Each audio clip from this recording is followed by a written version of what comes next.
মাগুরায় শিশু আছে আলোচিত মামলার রায়ে প্রধান আসামি হিটু শেখকে মৃত্যুদণ্ড দিয়েছে আদালত। কিছুক্ষণ আগে বহুল আলোচিত এই মামলার রায় ঘোষণা করা হয়েছে।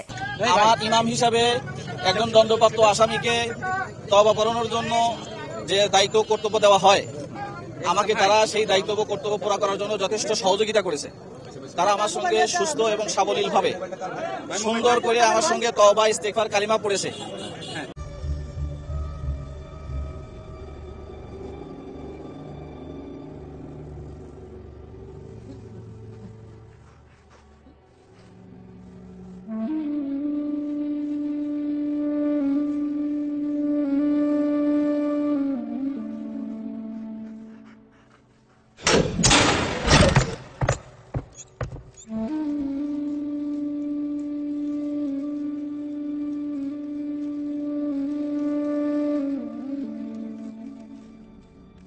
আসসালামু আলাইকুম সম্মানিত দর্শক মণ্ডলী, মাগুরার বহুল আলোচিত ঘটনা যা আসিয়ার সাথে নির্মম নির্যাতনটি হয়েছিল প্রধান আসামি হিটু শেখকে নিয়ে আবারও আলোচনায় উঠেছে। এই বিষয়ে চাঞ্চল্যকর যে নতুন তথ্য প্রকাশ পেয়েছে যা দেখলে রীতিমতো চমকে যাবেন।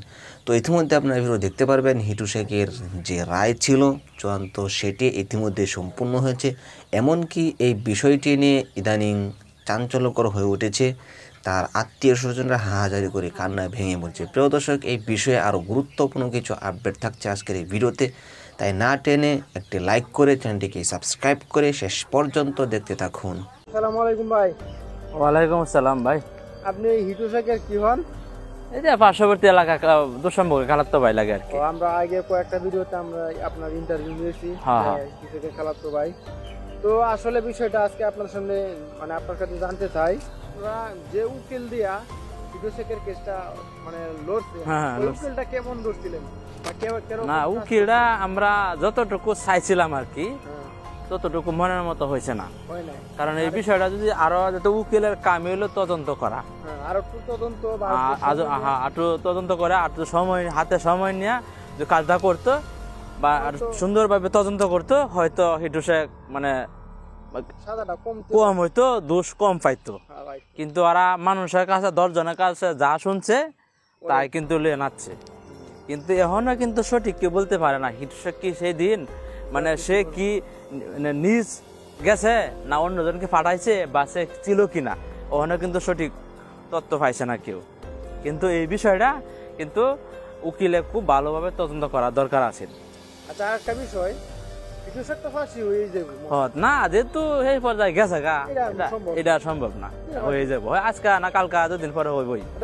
আচ্ছা, যাই হোক, তার যে বাকি পরিবার আছে, তার মা এবং 2 ছেলে এবং তার বউ, ওনারা যদি আবার ওই ভাঙা বাড়ি গুলা ঠিকঠাক করে আবার নতুন করে গড় করে পরবর্তীতে যদি তার আসিয়ার পরিবার বা তার গ্রামবাসী গিয়া আবার এই নতুন করে ঘর বাড়ি ভাঙ্গা জ্বালায় পুরাইয়া দেয়, না এটা সম্ভব না। কারণ যেহেতু একটা জীবন গেছে আর একটা জীবন পরিবর্তে নিয়ে নিছে, এটা করা ঠিক বুঝবো না।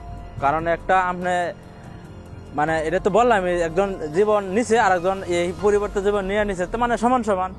আর যখন এটা হাইকোর্ট আপনি রায় দিব, রায় দেওয়ার পরে তো আপনার একটা বাড়িঘর ওরা এই জায়গাটা বাড়িঘর করবো, আবার সুন্দর মতনে ওরা বসবাস করার মতো একটা স্থায়ী নেওয়ার পরে যে আবার এলাকাবাসী ভাঙচুর করে, এটা তো এলাকাবাসীর উপরেও দ্বিতীয় মানে ওরা জবাবদিহি করা লাগবে। কারণ তোরাই যদি আইনজীবী, তোরাই যদি সবকিছু হইবে, তাহলে ওরা হাইকোর্ট পর্যন্ত গেল কে আর ওর জীবন নেওয়া হলো কে? বিচার যদি তোরাই করবে। হ্যাঁ, দোষ একজনে করছে, একজনের বিচার হয়েছে, এটা মানে মানে যদ্দূর বিচার করা দরকার সর্বোচ্চ বিচার হয়েছে, হাইকোর্ট পর্যন্ত বিচার হয়েছে, রায় দিয়েছে, ফাঁসি হয়েছে, যেটাই করো কইছে। তারপরে যারা ভাঙচুর করবো না, ওই কাতার যাওয়া পারতো না। যেহেতু আমগো এলাকাবাসী হন যেবেলা ভাঙচুর করা হয়েছে সেবেলা সবারই মাথা গরম ছিল, দেখছে না।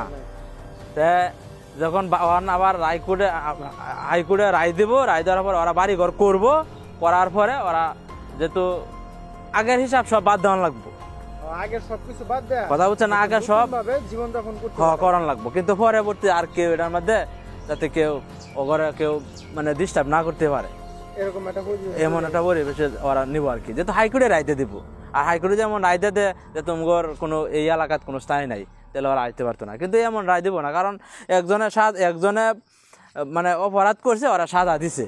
আল্লাহ তোমার সমর্থ থাকলে বাড়ি ঘর করে এলাকায় যাও, শেষ কথা, ঠিক আছে? এই হিসাবটা তো এরকমই। সজীবের বিয়ার বিষয়টা একটু কথা বলবেন। উনি যদি হামিদা যদি তার গর্তে জায়গা, তো ওই যে তার বাপে এরকম একটা অপকর্ম করছে, এখন ওই ছেলের কাছে কি কোনো মেয়ে বিয়া দিব? আপনার কি মনে হয়? আমার তো মনে হয় এটা সম্ভাবনা নাই। না, এটা বিয়ার বিষয়টা আল্লাহ তাআলা হাতে, তারপরে ওটা নিজের কাছেও কিছু, মানে আমি কতটুকু ভালো মানুষ বা আমার ফ্যামিলি কতটুকু ভালো মানুষ, এটা কিন্তু 2-4-10 জনের কাছে জিজ্ঞাসা করে কিন্তু একটা মেয়ে বিয়া দেয়। কারণ এটা কি রেকর্ডটা কিন্তু খুব খারাপ। এখন ছেলের বিষয়টা ছেলের বাপেরও জিগানা, ছেলেরও জিগানা, ছেলের পার্শ্ববর্তী এলাকায় জিগা জমুক ছেলেরা কিরকম, আর এটা পার্শ্ববর্তী এলাকায় জিগা বুক, এটা সারা বাংলাদেশে চিনা হয়ে আছে বাপ কিরকম, বাপ অত বালা, ছেলের কথা নিয়ে বালা, এটা তো সবাই জানি। ওই বিষয়টা জানার পরেও কিন্তু কেউ কোনো মেয়েকে তারা বিয়া দিব না, এটা এত সহজে বিয়ার বিষয়টা, এটা আমরা যতটুকু মুখ দিয়ে কই ততটুকু সম্ভব না। ও তার যে আরেকটা ভাই আছে, হেও কিন্তু বিয়া করে নাই। ও হেটা বিয়া করে নাই, হয়তো সম্ভাবনা নাই, করতারবো হয়তো বৃদ্ধকালে বয়স গেলাগা যাওয়ালা, হয়তো সেই পরিচিতি আবার এই ফ্যামিলি লাগে আরেক ফ্যামিলি, মানে ওরা খুব ক্লোজ থাকবো, যে আত্মীয় স্বজনের মধ্যে হইলে করতে পারবো, সমস্যা নাই। এই ঘটনা জানার পরে কোন লোক আত্মীয় করবো না, কারণ কোন লোক নতুবা আত্মীয় করতো না, তার আত্মীয়ের মধ্যে যদি হইলো, নাই তো আর যে এইভাবে তো আলাগ আর কি। এটা কি আপনি দিবেন এই এত বড় একটা ঘটনার পরে, বাপে এত বড় একটা ঘটনা করাইছে, ওর ছেলের কাছে আমার মেয়েটা বা আমার বোনটা তুলে দিয়ে এমন কেউ দিব? তো এই সিস্টেম না, ওরা নিজের আত্মীয়ের মধ্যে তাকিয়ে করলে করবো, নাই তো এইভাবে থাকবো। কারণ ওরা মনালা সোজা দাঁড়াক, বিয়ার চিন্তা তো গেলাই বই গিয়া, বিয়ার চিন্তা তো ওর মাথা গেছে গিয়া, আল্লাহ সোজা দাঁড়ায় সংসার কাটতে করুক, বাড়ি ঘর ঠিক করুক। তবে আমাদের কষ্ট লাগতেছে যে হিটু শেখের মার বিষয় নিয়ে, তার মার গড় হাত দরকার না, এটা আমি আরেক ভিডিওতে সাংবাদিক আইসিন কইছি, আর মার বিষয়টা আসলে আমাদের কাছে মানে খুবই খারাপ লাগতেছে, যখন একটা বৃদ্ধ মহিলা যখন যারে এলাকায় গিয়ে কান্নাকাটি করে, এটা কিন্তু মোটামুটি সবারই খারাপ লাগে, কারণ মা বোন সবারই আছে, কিন্তু কিছু করার নাই।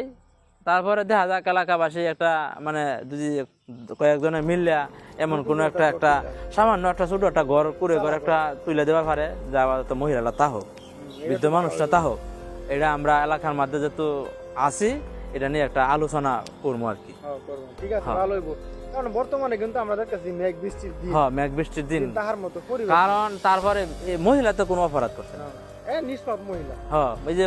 মুরব্বী মানুষ এক পা গেছে কবরে, এর উপরে যদি আমরা এখন যদি একটু পাশে না দাঁড়াই তো এই বিষয়টা আমরা দায়ী থাকতাম, যেহেতু আমরা এলাকাবাসী, একটু আমার কর্তব্য আছে, যে অপরাধ করছে হ্যাঁ তো সাজা পাইব, এটা আমরাও চাই, কিন্তু বিডিতে কোনো অপরাধ করছে না।